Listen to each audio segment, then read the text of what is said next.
epiléptica, sufrir esos episodios convulsivos, pero no quedar epiléptica, ¿sí? Se dan convulsiones, por ejemplo, cuando una persona tiene sepsis, o sea, por una infección generalizada, por ejemplo, que incremente, por ejemplo, una fiebre, o sea, por la fiebre, ¿sí? Que puede convulsionar, por ejemplo, ¿sí? Pero no es epiléptica, o sea, quiere decir que ella está padeciendo de la enfermedad, fue diagnosticada con la enfermedad, ¿sí? Es epiléptica. Además, se le retiró el apéndice, ¿verdad? Profe, o sea que las convulsiones son como un problema asociado de pronto a la patología que padece en el momento. Y la epilepsia sí es la enfermedad de base. Claro, ¿qué quiere decir? Que una persona epiléptica, o sea, si no se controla, en cualquier momento puede presentar convulsiones. Hay que estarla controlando constantemente con su medicación, ¿sí? Que la medicación se volverá entonces profiláctica, así como cuando uno mete un antibiótico para impedir una enfermedad infecciosa, ¿sí? O sea, una infección. Aquí también le da uno un medicamento antiepiléptico, esa es la palabra correcta de ahí, antiepiléptico, ¿sí? O anticonvulsivo será mejor en este caso, para que este paciente con epilepsia no convulsione, ¿sí? No convulsione. Entonces dice, alérgica a penicilina.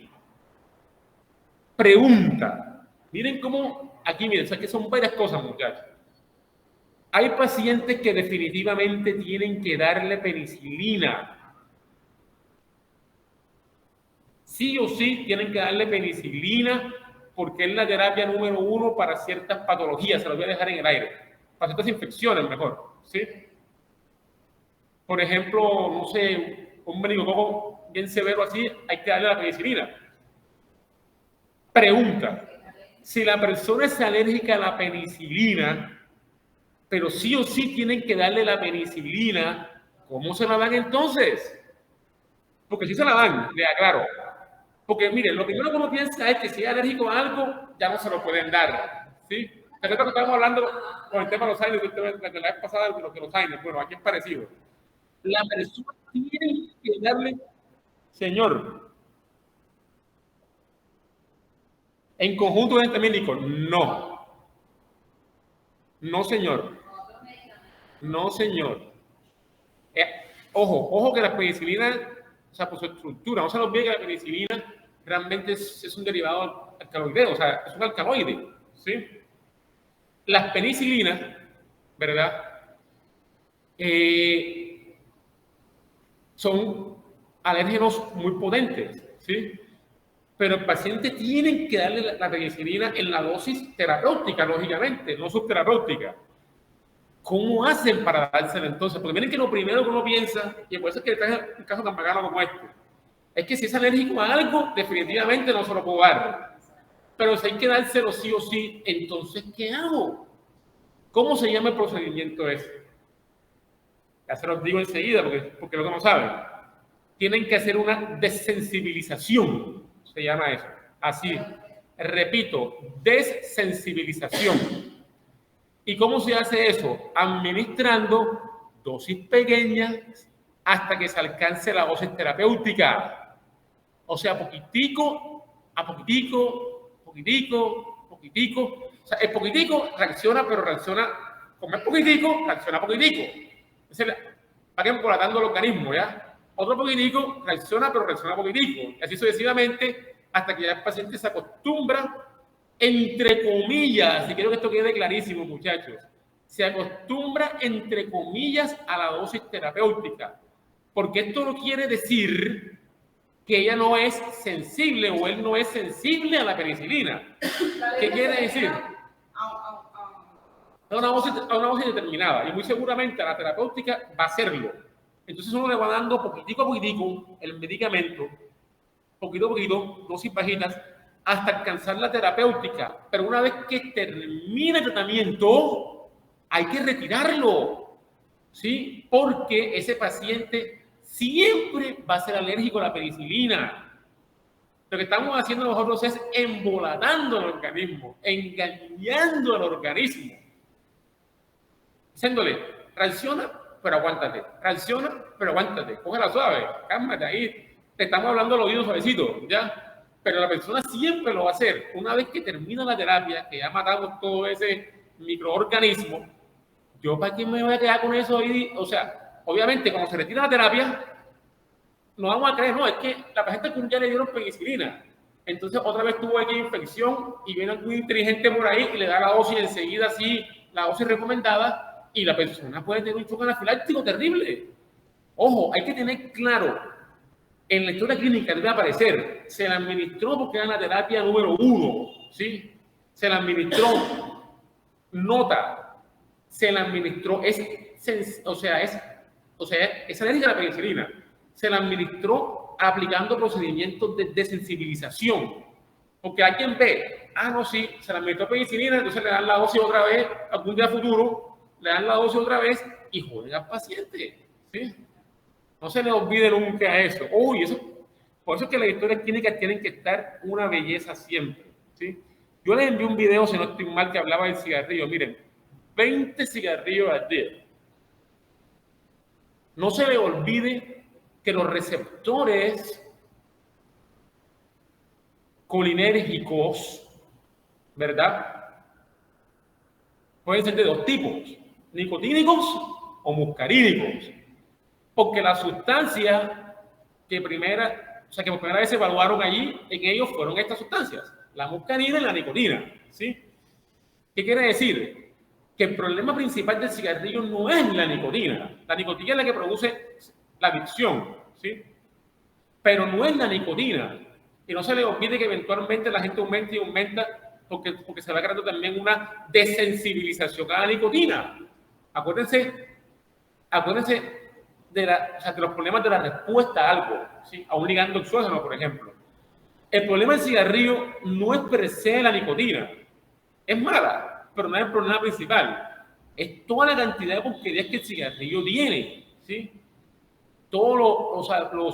La cantidad de sustancias que son residuos en el proceso de fabricación del cigarrillo, ¿sí? Hay muchos derivados que son malos, derivados de ácidos, derivados de hidrocarburos como el alquitrán, entre otras cosas. No se le olvide que eso activa diferentes respuestas, la respuesta inmune, la respuesta inflamatoria, o sea, varias cosas, porque son cuerpos extraños y muy dañinos, perjudiciales para el organismo. La respuesta, por ejemplo, activa una respuesta plaquetaria con peligro de trombos, ¿sí?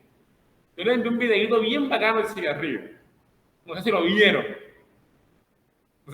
Se lo envié. Y bebedora moderada de 2 o 3 copas de vino al día. Esperemos que haya dicho la verdad. Porque 2 o 3 copas de vino al día está bien si una persona está relativamente sana. Pero para ella, quién sabe si eso será bueno o malo, ¿sí? Y no se les olvide que principalmente los vinos secos son los más recomendados. Los vinos que se maduran en barriles para que los barriles transmitan los taninos, que son los antioxidantes, ¿sí? Y vida sedentaria. Y ojo con esto de vida sedentaria. Nosotros cuando estamos metidos en un trabajo, sentados todo el día en un computador, estamos siendo sedentarios, muchachos, porque no se quema energía de ningún tipo ahí. Porque hay personas que le dicen, es que tu vida es sedentaria y creen que le dijeron vago. No estoy diciendo vago, tú estás trabajando, pero no estás haciendo actividad física, sobre todo cardiovascular o activa, que es la que te va a llevar a quemar esas sustancias malas que tenemos nosotros ahí, los excesos de grasa y demás, ¿sí? Entonces continúen, por favor. Tratamiento domiciliario. Ibuprofeno 600 miligramos cada 8 horas. Leflunomida 20 miligramos cada 24. Enalapril de 20 miligramos cada 24. Penicilina de 100 miligramos cada 8. Simvastatina de 20 miligramos cada 24 y metformina de 850 cada 24. Miren la trata que tiene. AINE, ¿para qué se emplea la leflunomida?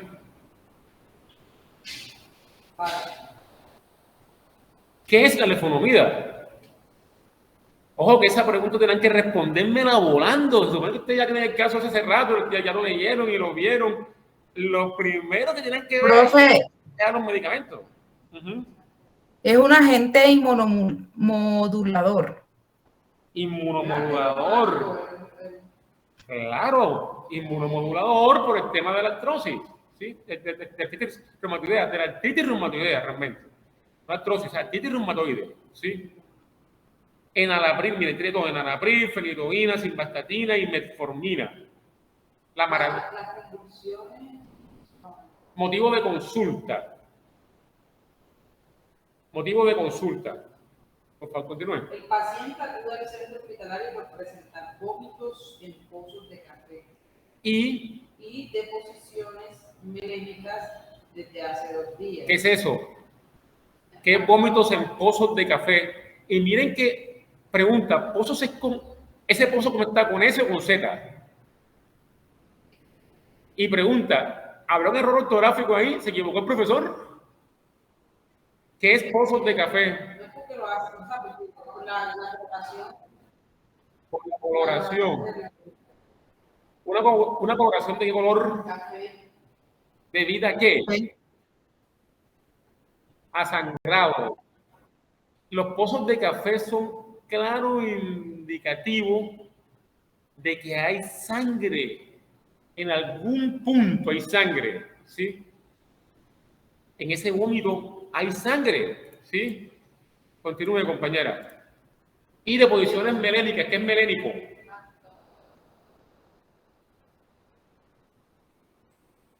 Listo, muy bien. Quedando como negruzca, así, maluca, ya, bien fea, ¿sí? Exploración. Tensión arterial, 90-50 milímetros de mercurio. Frecuencia cardíaca, 113 latidos por minuto.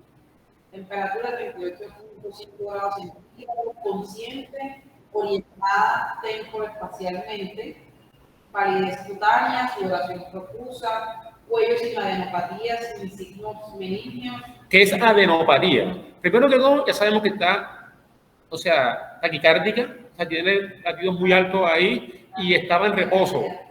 La tensión arterial, mire eso, 90-50, o sea, hay que evaluar si realmente está bien o no, eso, o sea, pensaríamos que no, ¿verdad? ¿Sí?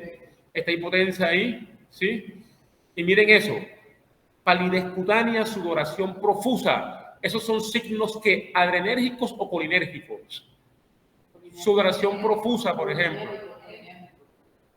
Palidez cutánea, sudoración profusa. ¿Eso es adrenérgico o colinérgico? Parasimpático, dice la compañera. ¿Qué dice? ¿Están de acuerdo allá? Óscar está de acuerdo. Camila está de acuerdo. ¿Está de acuerdo, Carlos? La sudoración profusa, la palidez, son síntomas colinérgicos o adrenérgicos. Ojo que la pregunta la hago por algo, ¿no? No estoy adrenérgico, por nada. Adrenérgico. Sí, adrenérgico también pensaría. Están 50-50. Ahora mismo están como el país, divididos. 50-50. Unos dijeron que adrenérgico y la mitad dijo que colinérgico. Entonces, ¿quién le creo? ¿A quién le creemos? A la literatura. Eso tienen que tenerlo claro ustedes también, muchachos. ¿A quién le creo? Palidez cutánea, sudoración profusa.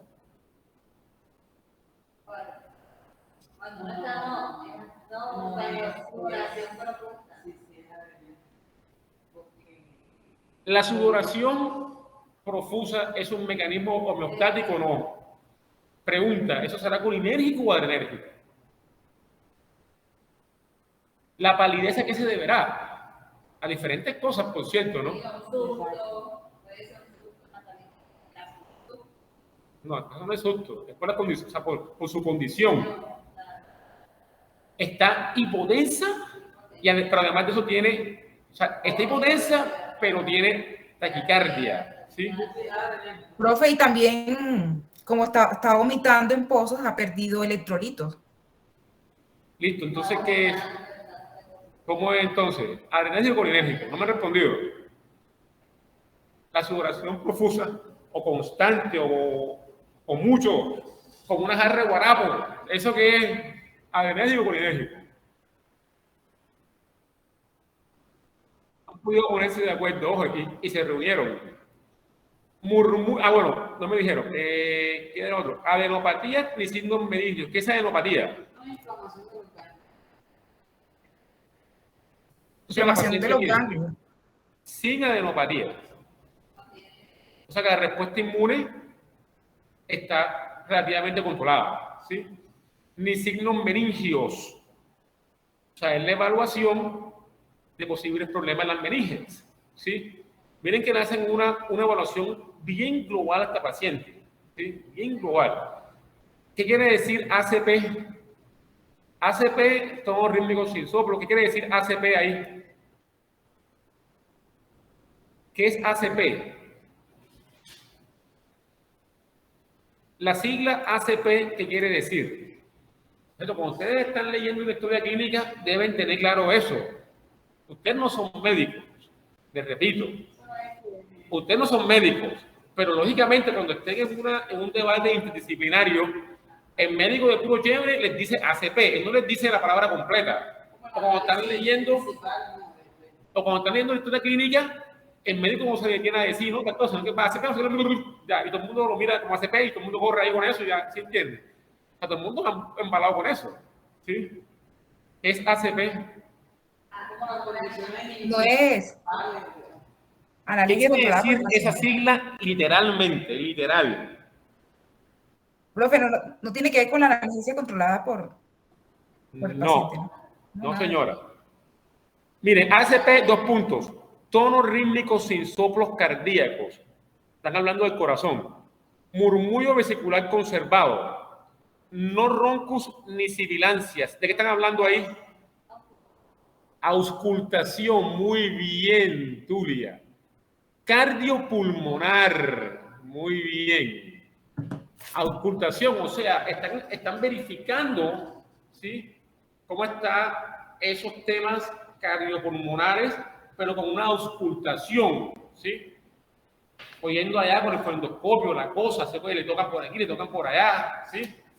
Eso es de los médicos, no nuestro, ¿sí? Pero uno tiene que saber qué quiere decir eso. Y la palabra ya es correcta, es sibilancia, porque hay personas que dicen silivancia, como el silbido. O sea, realmente es un silbido, pero se escribe sibilancias, no silivancias, ¿sí?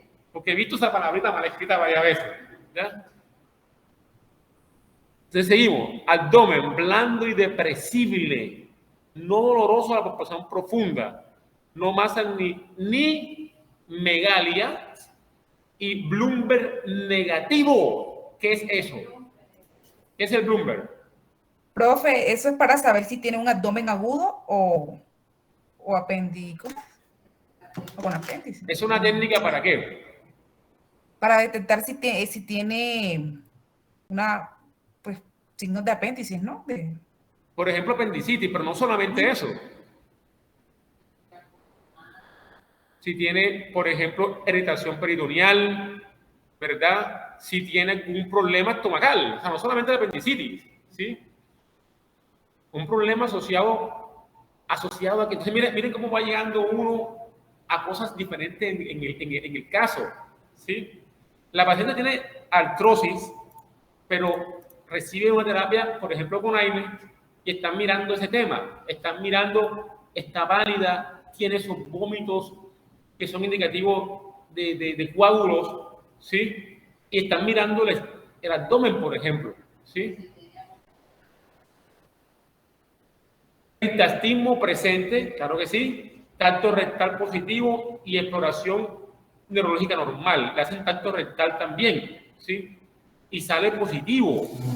Positivo ahí no quiere decir que todo ok, o sea, que todo es muñeca burro. Al contrario, positivo quiere decir que algo encontraron ahí. Un examen rectal digital que busca encontrar en una mujer, porque en un hombre la principal cosa que busca, por ejemplo, es el cáncer de próstata, ¿sí? Pero en una mujer, ¿qué es lo que está buscando ahí el médico? ¿Qué está buscando? Alguna patología de la región pélvica, ¿no? ¿Alguna patología de qué, María Camila? De la región pélvica, ¿no? Alguna patología que esté cerca de la región pélvica, correcto. Y ojo que eso puede incluir al inferior, la parte inferior del estómago. Ojo, uno cree que no, pero se pueden percibir, o sea, con ese tacto rectal como se puya ahí, ¿sí? El dolor que viene irradiado del estómago, con esa puyada se siente. A la persona le incomoda, le duele también, ¿sí? Positivo quiere decir que encontró algo negativo el médico. No es que positivo es que todo me aburro, no. Es que encontró algo malo, ¿sí? Encontró algo malo. Positivo quiere decir que el tacto arrojó un resultado positivo en la búsqueda de lo malo, ¿sí? O sea, no es que sea positivo de bacano, no, ¿sí? No es positivo de bacano. ¿Sí? De pruebas complementarias de toda vaina, miren, ¿sí? Hablen para ver. Hemoglobina. 7.28, hematocrito 22.100, 6.21, etcétera, etcétera, neutrófilos, linfocitos, plaquetas, glucemia, urea, o sea, la cosa bien completa, creatinina, ¿sí? Sodio, potasio, GOT, ¿qué es GOT, perdón? ¿Qué es GOT? Transferasa, o sea, las transaminasas. Esa es la transaminasa glutámico oxalacética, o sea, las dos ya. O sea, la hemiotransferasa y la aspartato hemiotransferasa, ambas las están verificando, ¿sí? Ambas las están verificando. ¿Sí? Obviamente, o sea, la función hepática, todo lo demás. Mire, que electrocardiograma, ritmo sinusal. Ustedes van a ver eso mejor con un médico, pero espero que ese video que les mostré lo vean, muchachos. Yo les mandé el video y les mandé la presentación. Estudienlo para cuando lleguen a ese momento, ya lleguen con mucha más idea, ¿sí? Estudienlo poquito a poquito. Que el tema de allá de cada una de las ondas, ¿verdad?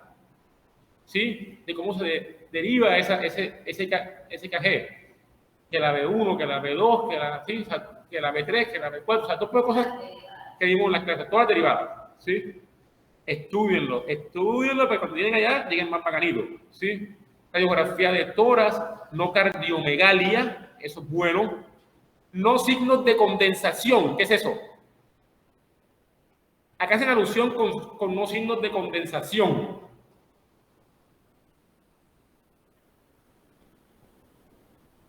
Ajá. Y entonces, párenle bola a la bola, muchachos. Eso tienen que respondérmelo enseguida. Me voy a llegar a la terapia. Apenas vamos por los signos. Párenle pelota a la pelota. Cuando hablan de condensación, ¿qué están mirando? ¿Qué órgano? Condensación. ¿Qué están mirando? ¿Qué órgano están mirando? El corazón. Los pulmones, profe, si hay líquido en los pulmones. ¿Qué? Los pulmones. Muy bien. Y hay tres tipos de condensación: inflamatoria, atelastásica y tumoral. No solamente líquido. Pasan diferentes cosas. Por ejemplo, la atelastásica, hay una retracción alveolar y no hay aire en los pulmones. ¿Sí? O sea, dependiendo cuál sea. ¿Están mirando eso? Por supuesto, también tienen que mirar eso, obvio. ¿Sí? Afortunadamente, nada de nervios con eso para la paciente. ¿Sí? Sin hay algo significativo. Si miran la analítica de la orina, obviamente también tienen que mirar eso. ¿Sí? Ante la exploración clínica y los hallazgos de laboratorio se realiza una endoscopia urgente, donde se observa, no sé, ¿quién ha sido sometido aquí a una endoscopia? Gracias a Dios no. Dicen, yo tampoco nunca he pasado por eso, que es horrible esa vaina. Que le meten ese tubo y es todo el mundo que siente ganas de vomitar enseguida y que es terrible esa vaina, pero bueno, aunque le den relajante y todo lo demás, de todas maneras las personas sienten ese tubo ahí entrando y que es súper incómodo, ¿sí? Esperemos que ustedes se cuiden, Dios los ilumine, para que creen en Dios y no les pase nada, ¿sí? Entonces seguimos. Endoscopia urgente, donde se activa una hernia de hiato sin lesiones en saco urinario y una úlcera vulvar Forrest, como Forrest Gump, y sobre todo, ¿no? Forrest Gump 2B. ¿Qué quiere decir eso? ¿Qué pasa esa lesión Forest 2B? ¿Cómo se llama y qué pasa? Pues esa es una estratificación del manejo de hallazgos endoscópicos de hemorragia o algo así. Listo, entonces la 2B se clasifica. La 2B, ¿cómo se llama la lesión? ¿Qué tipo de lesión es? Coágulo adherido. Coágulo adherido, muy bien. Coágulo, miren, hay varias. La 1A, la 1B, la 2A, la 2B, la 2C y la 3. Este es coágulo adherido. No hay por qué mirar todas las demás. Coágulo adherido, ¿qué quiere decir eso? ¿Es una lesión de qué tipo? Hay un coágulo. Quiere decir que hemorrágico. en un momento. Es una lesión amorfa. Miren, café o negra, de tamaño variable, adherida al lecho ulceroso, lo que dijo Carlos. Muy bien, Carlos. Y no se desprende con aspiración o lavado de coágulo. Lo que quiere decir que la hemostasia está bastante avanzada. Y entonces aquí entramos en lo que decía Carlos. Muy bien, Carlos. Lesión por abuso de AINES. Muy bien, Carlos. Muy bien.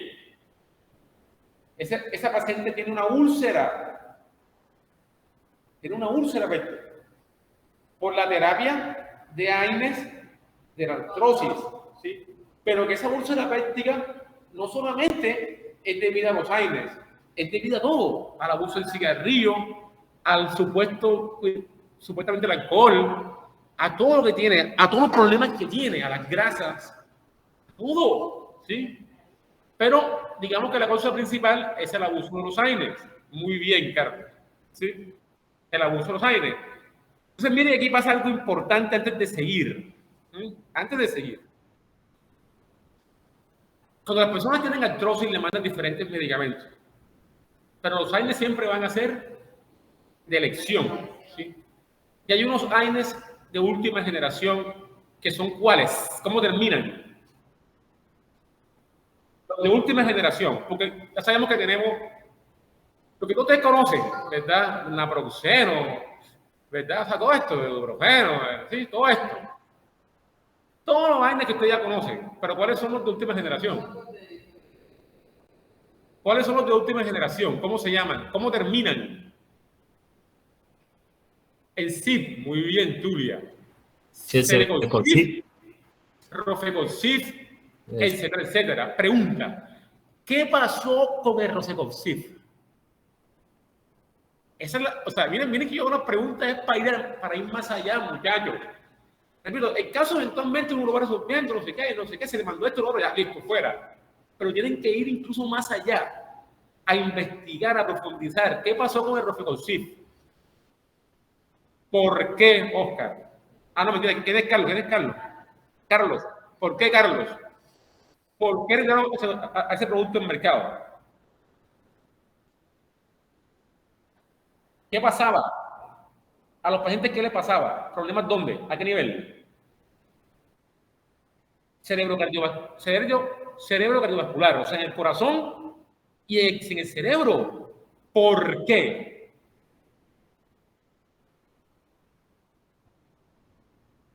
Muy bien. ¿Por qué, Carlos?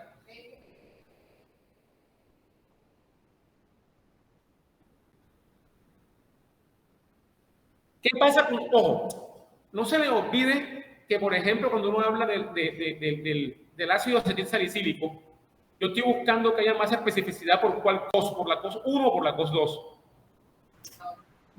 1. Por la COS 1. No se le olvide que para que sea antiagregante plaquetario, tiene que dividir la COS 1 para que la COS 1 no libere tromboxano a 2. ¿Sí?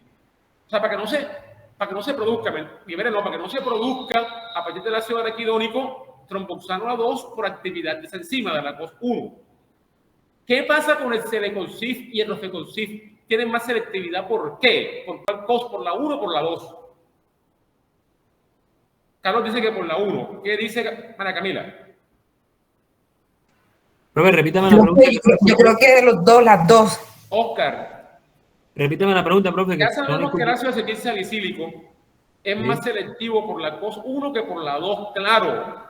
Sí. Tiene que ser así para que apunte a ser antiagregante plaquetario, ¿sí? por todo el mecanismo que ya les expliqué de la coagulación primaria, ¿sí? Pregunta, si lo que estamos hablando aquí es de dolor, entonces, ¿por cuál cosa es más selectivo ese rofecoxib y el celecoxib? ¿Por la 1 o por la 2? COX-2. Por supuesto que por la 2, obviamente, ¿sí? Esos fármacos se desarrollaron de una forma tal que son mucho más selectivos por la 2 que por la 1. Lo que dijo María Camila es correcto, María Camila. Los AINES tienen selectividad por ambas, pero ese tipo de AINES en particular, y ojo que dependiendo del AINES, hay una tabla en la Burman y Inman que muestra, a mí se me olvidó traérselas, que muestra, dependiendo al fármaco, cuál selectividad tiene por la 1 o por la 2. O sea, si es más selectivo por la 2 que por la 1. Busquen a los AINES en la Burman y Inman. Hay una tabla bien bacana que habla de eso ahí, ¿sí? Bien bacana, ya. Entonces, esos dos, el rofecoxib o el celecoxib, esos fármacos, por ejemplo, entre otros, de ese grupo del tiroxib, ¿sí? Son más selectivos por la COX-2, inmensamente más selectivos, o sea, mucho más selectivos o sea, prácticamente nada de selectivo por la 1, ¿sí? Pero el rofecoxib es más selectivo incluso que el celecoxib por la 2. ¿Qué pasa entonces ahí? ¿Cuál es el problema entonces? Carlos, ahora sí, te ayudé ahora con la respuesta, Carlos. Ahora sí, da tu idea. ¿Qué pasa entonces? ¿Por qué tengo de formar trombos, Carlos? Porque se sintetizan el tromboxano A2. Entonces esto tiene como una función vasoconstrictor y es un agregante plaquetario que se opone a las acciones de la prostaglandina. O sea, estos Muy se bien. derivan del Eso es endotelio. correcto, claro. Como es menos selectivo por la COX-1, entonces la agregación plaquetaria está más liberada. Y además de eso, no se le olvide que también se necesita a nivel epitelial la síntesis de uno de los más potentes antiagregantes plaquetarios que hay, que es ¿cuál? La prostaciclina, no se le olvide, la prostaglandina I2, la PGI2, ¿sí? Esa PGI2 se produce en menor medida cuando tú estás inhibiendo de esa forma tan potente a la ciloxigenasa 2, ¿sí? Y por tal motivo, los mecanismos fisiológicos de antiagregación plaquetaria también se ven inhibidos. Por tal motivo, aumenta el riesgo de formación de trombos. Muy bien, Carlos, muy bien, así es. ¿Sí? Esa es la explicación. Entonces tuvieron que retirarlo del mercado y el laboratorio lo hizo espontáneamente, no digo el nombre del laboratorio, por allá como en 2004, 2005, por allá, ¿sí? En esos años por allá, ¿sí? Eso entró en un debate, entonces hay que volver otra vez a traerlo al mercado, que no sé, que sí, que no. Entonces, para meterse ese problema, el celecoxib se administra, pero siempre hay que estar verificando, obviamente, la actividad plaquetaria, trombolítica, ¿sí?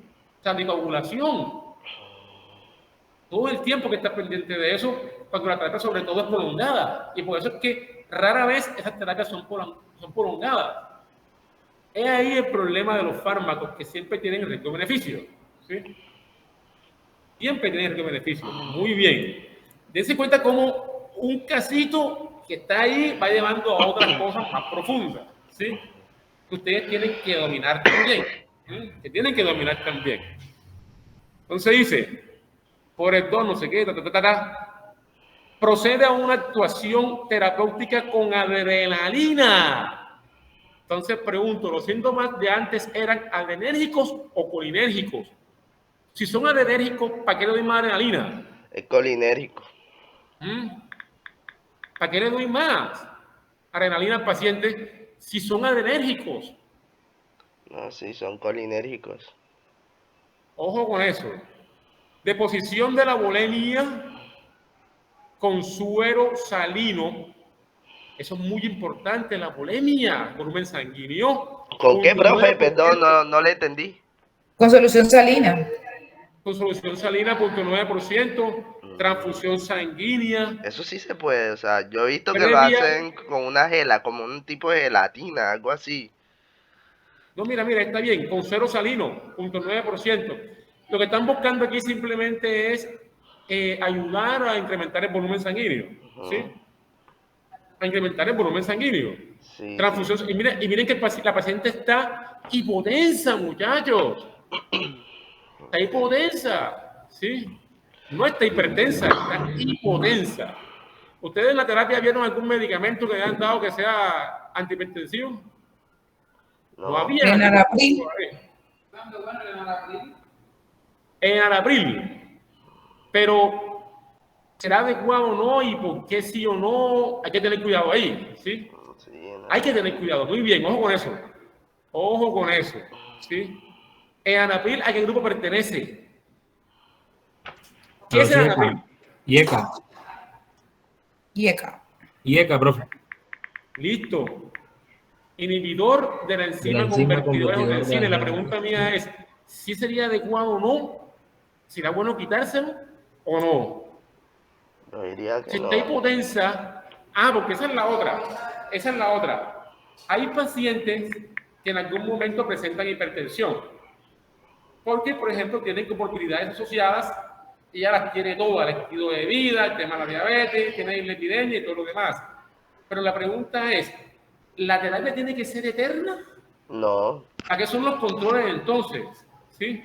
Si está hipotensa, ¿debo seguir con esa dosis de enalapril o quedársela por un momento o después establecérsela? Yo creo que puedes quitársela y con un control, profe, ¿no? Lo que hacen las curvas. Hacerle Y seguimiento. hacerle control posterior, correcto, a la farmacoterapia, muy bien, ¿sí? Párale bola a la bola, el caso está bien bacano, ¿sí? Previa de pruebas cruzadas de 4 unidades de concentrados de Matíes e inicio del protocolo de pantoprazol, administrado en bolo intravenoso, obviamente, ¿sí? Pantoprazol. Miren cómo vamos resolviendo el caso enseguida, muchachos. Yo les puse unas cosas ahí en amarillito, ¿sí? Pantoprazol con bolo intravenoso. ¿Le podrán administrar omeprazol? Pues. ¿Con bolo intravenoso omeprazol? Sí, también intravenoso. Sí, profe. O sea, si no tienen pantoprazol, ¿se van a quedar varados? No. No. Jamás. Jamás. Con buena respuesta y cediendo al sagrado. Se corrigen glucemias hasta 110 miligramos por decilitro con pauta de insulina rápida según Reflolux. ¿Qué es Reflolux? ¿Qué es eso? ¿Qué es Reflolux? ¿Qué es eso? ¿Qué es Reflolux? Eso es.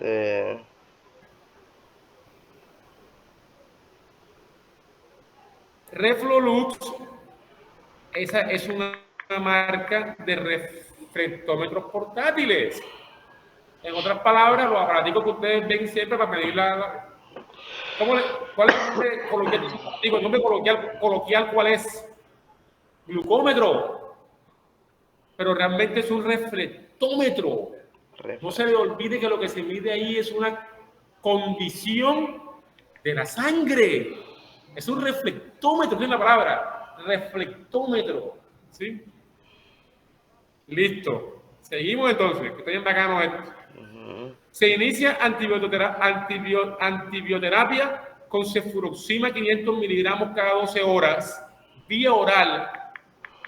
Paracetamol 650 miligramos para el control de fiebre y se solicita urocultivo. Y miren, paracetamol.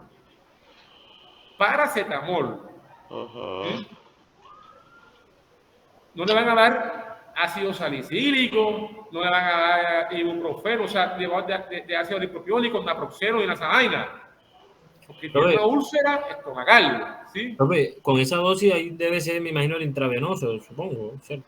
650 miligramos para control, mira, vía oral, paracetamol 650 miligramos para control de fiebre y solicita urocultivo. El compañero dice, intravenoso es posible. Durante su estancia en área de observación, la paciente presenta una crisis generalizada tónico-clónica. Me imagino que también saben cuáles son los tipos de epilepsia, ¿no? Saben cuáles son los tipos de convulsiones.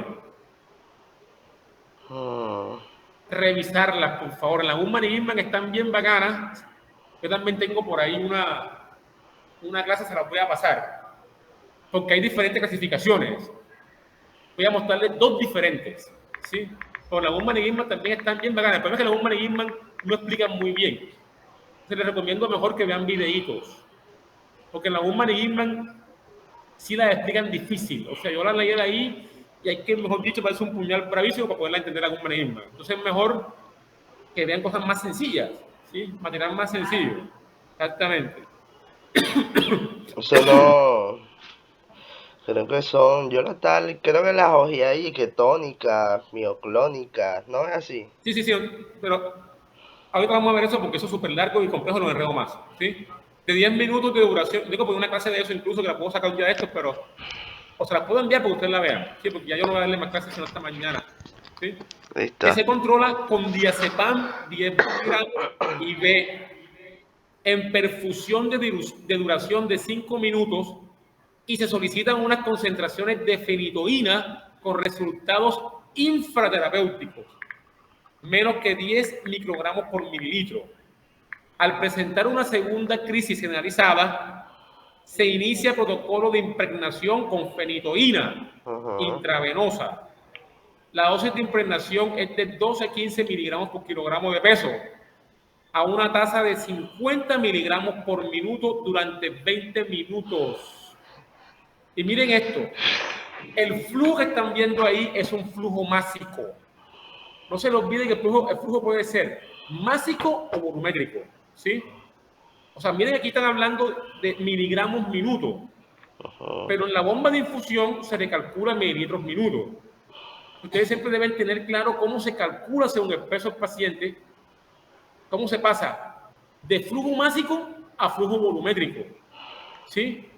Ustedes deben tenerlo claro. ¿Por qué, muchachos? Porque aunque sea trabajo de la enfermera jefe, la administración y el manejo de esas bombas, ustedes pueden cometer el error al momento de la preparación, ¿sí?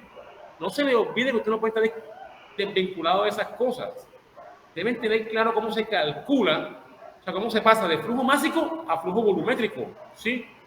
Cómo se calcula para que ustedes puedan, y obviamente necesitan el peso del paciente, obviamente, ¿sí? Entre las cositas, dependiendo del problema, deben tener claro, por ejemplo, cuál es la presentación del medicamento y si van a introducir un volumen en la bolsa, si el volumen es reemplazado o no por el volumen del medicamento que se va a adecuar, ¿sí? Eso tiene que hacerlo en la central de mezcla el químico farmacéutico. La ley lo dice. Resolución 1103/2007 dice claramente qué hace un químico farmacéutico. Perdón. Resolución 1103/2007 qué hace QF y qué hace el gerente de farmacia. O sea, hay personas que dicen, pero es que el QF no tiene tiempo de hacer estas cosas. Pero es el QF que debe hacerlo porque es el que está preparado. O si, por ejemplo, se equivoca en algo ahí adentro para resolverlo. Porque hay veces que está la gente ya metido y mete mal una ampolla y dice, ya esto hay que botarlo. ¿Pero por qué? ¿Dónde está el recálculo? ¿Cómo se recalcula? O sea, hay una solución verdadera, ¿cómo recalculo yo la dosis y el volumen? ¿Sí? Eso lo hace un químico farmacéutico. Y además de eso, se ponen a andar diciendo que ustedes no van a hacer esa vaina y que porque ustedes son QF, son profesionales y no van a estar metidos haciendo adecuaciones y por eso en esos lugares contratan entonces a Pepito, a Juanchito, a la casa del tinto y lo meten allá, ¿sí? Y después termina yendo un químico farmacéutico a andar firmando papeles para una auditoría y le pagan $1 millón en contra de su ética. Ojo con eso, ¿sí? Firmando papeles de cosas que ustedes no saben ni qué hicieron ahí por ganarse $1 millón de barritas y pueden terminar metido en tremendo lío. Entonces seguimos, ¿sí? Seguimos. ¿Cómo andamos por aquí? Está en solución salina, sin presentar nuevas crisis. Y miren, vea, en solución salina, en el caso anterior hablaban de glucosa, o sea, de dextrosa. Aquí es solución salina. Es un paciente diabético. Vamos a hacer esas adecuaciones en dextrosa, ¿sí? Ha pasado, muchachos, ha pasado. Ojo que es diabético. ¿Cómo le van a meter glucosa si es diabético? ¿Sí? Ha pasado. Bueno, pues, concentrados. Hay que estar bien concentrados en todo lo que ustedes hacen. Una vez estabilizado el cuadro a las 6 horas, ingresa sintomática en el servicio de medicina interna con el diagnóstico de hemorragia digestiva alta y anemia secundaria por ulcus péptico en paciente consumidor de antiinflamatorios no esteroideos AINES. Crisis generalizadas toniclónicas en paciente epiléptica conocidas secundarias a incumplimiento terapéutico en el contexto del síndrome febril por ITU o infección del tracto urinario en paciente diabética, que es muy común, ¿sí?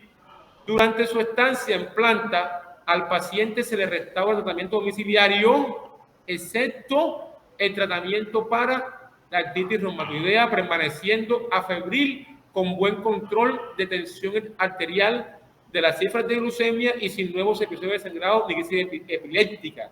Y hay una vaina bien bacana aquí, que dice así: el químico farmacéutico sugiere un control de concentraciones de fenitoína antes de comenzar el tratamiento. Se recibe las concentraciones en rango terapéutico de 15 microgramos por mililitro, por lo que se procede a la administración de fenitoína, 100 miligramos cada 8 horas vía oral.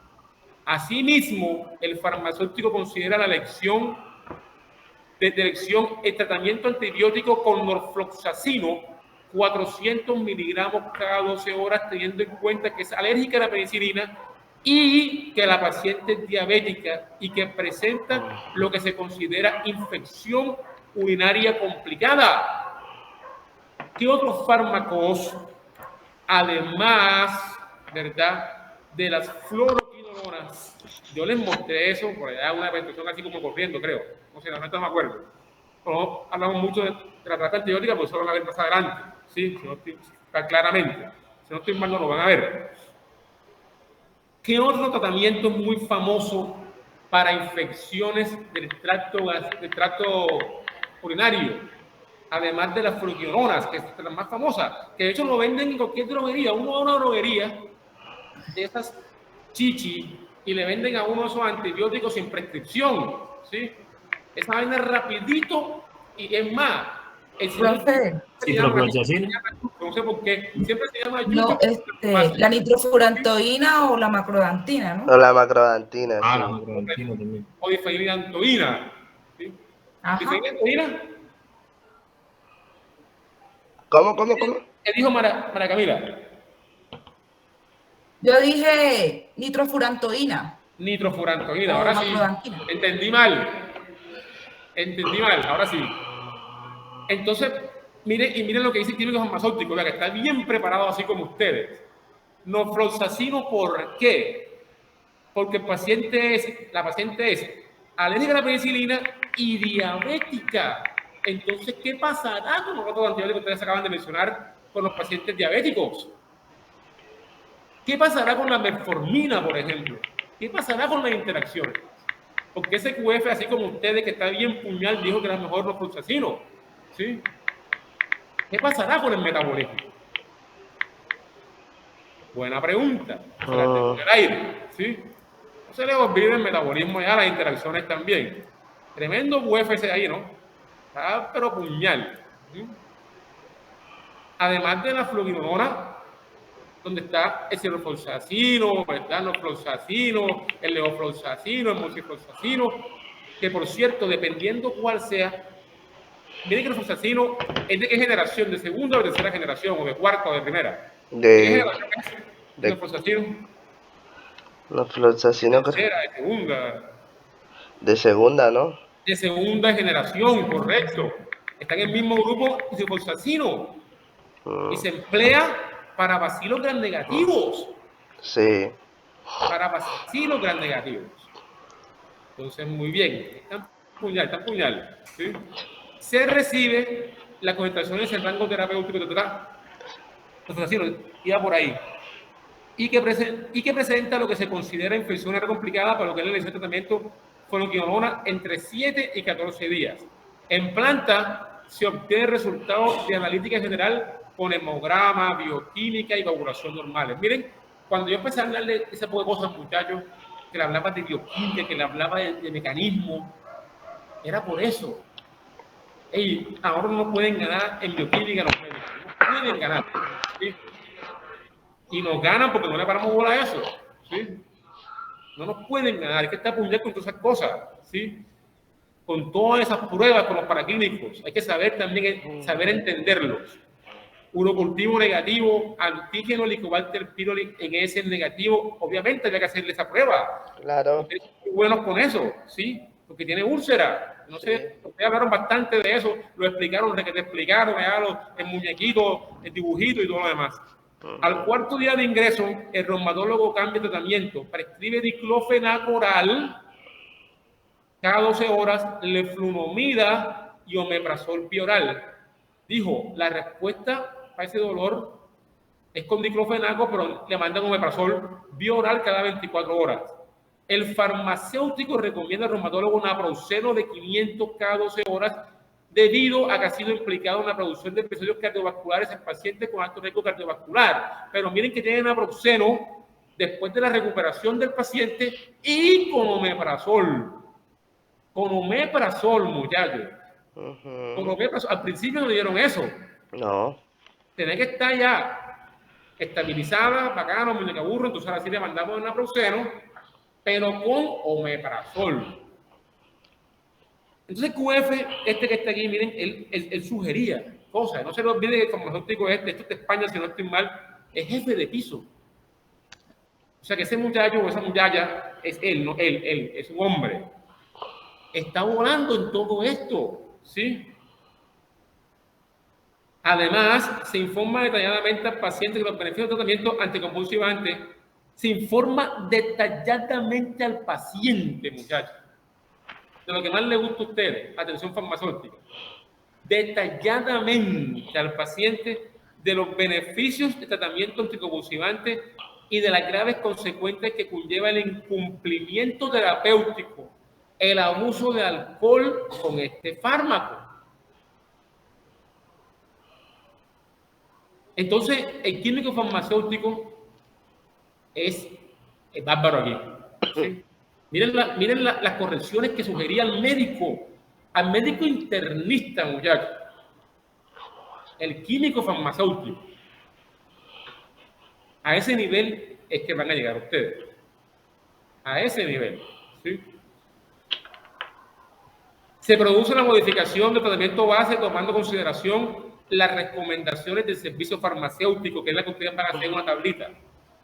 Al alta está sintomático y tolera alimentación oral. Bacanito, la señora está muñeca burro, espectacular. Con las siguientes recomendaciones: dieta diabética hiposódica, libre de grasas saturadas, evitar tabaco y alcohol. Y les repito, ojo con eso, cuidado con eso, es que libre de grasas saturadas, no se les olvide que tienen que buscar las grasas, las tablas de las grasas. Y no solamente evaluar el punto de humo, por ejemplo, sino las cosas como, por ejemplo, qué tan poliinsaturado es. Porque hay unos que son muy insaturados que también son malos. O sea, por ejemplo, un ejemplo cualquiera, el aceite de girasol es bastante insaturado. Entonces, es bueno, sí, una belleza, translúcido, espectacular, maravilloso, rica queda la comida ahí. No le encanta todo fritarlo en ese cuento. Pero no es recomendable que utilicen eso máximo 2 veces. De hecho, la persona con más platica una sola vez y para afuera una vez. Entonces lo que van a decir es que el profesor dice que nada más una sola vez, que por aceite de oliva, que no sé qué vaina, ¿sí? Eso es caro. Obviamente ustedes, ya cuando estén ganando el codín, o una air fryer, que me sale la compañera acá, ahora empezó con una air fryer, bien bacanita. Hay una barata, hay una bacana. En Amazon, una bien bacanita. Esa es. Y dejar la figura. A uno le encanta comer vaina frita, loco. Y pues madre que le queda a uno la bemba así brillante, loco. Le encanta la fritura esa a uno, ¿sí? Listo. Al alta está espectacular, alcohol, no sé qué, control estricto de los factores de riesgo vascular, cifras de TA, lógicamente, y glucemias, dormir mínimo 8 horas, que es lo que se recomienda que la gente deba dormir, aunque uno ya no duerme casi, pero bueno. Tratamiento antiepiléptico en el caso de nuevas infecciones urinarias, ingesta hídrica abundante, 2 a 3 litros, corrección de hábitos miccionales. Dice, micciones cada 3 horas y después de la relación sexual también se recomienda hacerlo. Corrección de hábitos intestinales, como por ejemplo la constipación, higiene anal, hacia atrás la micción. Ojo con eso, porque pueden haber infecciones hacia adelante. Estamos hablando de una chica, ¿sí? De una señora. Y entonces se establece el tratamiento farmacológico y las recomendaciones de servicio farmacéutico, siguiendo el ejemplo que yo les mostré en el caso anterior. El día de mañana terminamos rápidamente con la discusión donde vamos a tocar los temas farmacoeconómicos. Y miren que últimamente le he mencionado bastante eso. Y los casos deben tener siempre ese aspecto farmacoeconómico. Usted no puede salirse nunca del control del presupuesto. Jamás. Siempre tienen que estar metidos, enmarcados en el control del presupuesto. Eso es crítico para su función. Sobre todo los que tienen funciones administrativas, como el director técnico. Una de las vainas que más le gusta a un gerente es la plata. De hecho, es lo que más le gusta. El control del presupuesto. El control de los recursos. El mejor debería ser el humano, ¿no? Pero terminan siempre sacrificando el humano también por temas económicos. ¿Sí? Pero bueno, en general los recursos. Ustedes deberían, esos son consejos, no digamos deberían, como consejo sería como que es recomendable que ustedes estén llevando siempre un informe de las ganancias que ha adquirido el hospital por la gestión de servicios farmacéuticos. Y muchos directores técnicos, como digo muchos, en la mayoría no hacen eso, porque no tienen tiempo, porque están reventados con una cosa y la otra, pero saquen el tiempito para hacer eso, porque eso siempre incluso justifica, por ejemplo, la adquisición de nuevo personal, de nuevos recursos, ¿sí? O sea, la reinversión en cosas para el servicio. Hacer los cálculos, por mínimos que parezcan. Hacer los cálculos. Una tabletita que vale $1 no es nada, porque son 1.000 o 2.000 o 5.000 o 1 millón, si es un botón de plata, ¿verdad? Entonces, esa es otra recomendación, ¿sí? Miren todo lo que salió ahí, no se les olviden los mecanismos, muchachos. Ahí les hablamos de que no sé qué, que otra vez los trombosanos, que no sé qué, que esta cosa, que la otra, que la COS2, cosas de las que ya hemos hablado, de las que hablamos aquí. Cuando yo les hablé de la terapia para el dolor, no se las mencioné todo. Les mencioné los corticoides, les dije cuál era el mecanismo de eso, porque se llamaba la respuesta, porque era también nuclear, que las chaperonas, que no sé qué, todo eso lo hablamos aquí. Que porque no, la clase pasada, por ejemplo, que hablamos de la morfina, de los receptores mu, la importancia de eso, de los capas, que no sé qué, ¿sí? El tema de la retirada, ¿verdad? Que el síntoma de abstinencia o de retirada, dependiendo de qué medicamento estemos hablando, de qué fármaco estemos hablando. Todos esos conceptos deben estar en su mente clarísimos. ¿Ustedes creen que no los tienen, pero cuando ya tienen todo eso consolidado, les van fluyendo? Les van fluyendo. Entonces, listo. Terminamos por hoy. Listo. ¿Cómo les parece el caso? ¿Cómo les pareció el caso? Ah, Muy fuerte. interesante, bastante surtido Estaba de interesante. conocimiento. Sí. Listo. Eso es que con los casos es que se ve lo que uno estudió y no Claro. se aplica a toda la película. Listo, muchachos. Bueno, Espero que Carlos se profe. recupere prontamente. Gracias, Y también profe. Stephanie. Para Camila, que estén muy bien. Lo mismo, Oscar Iván. Chao.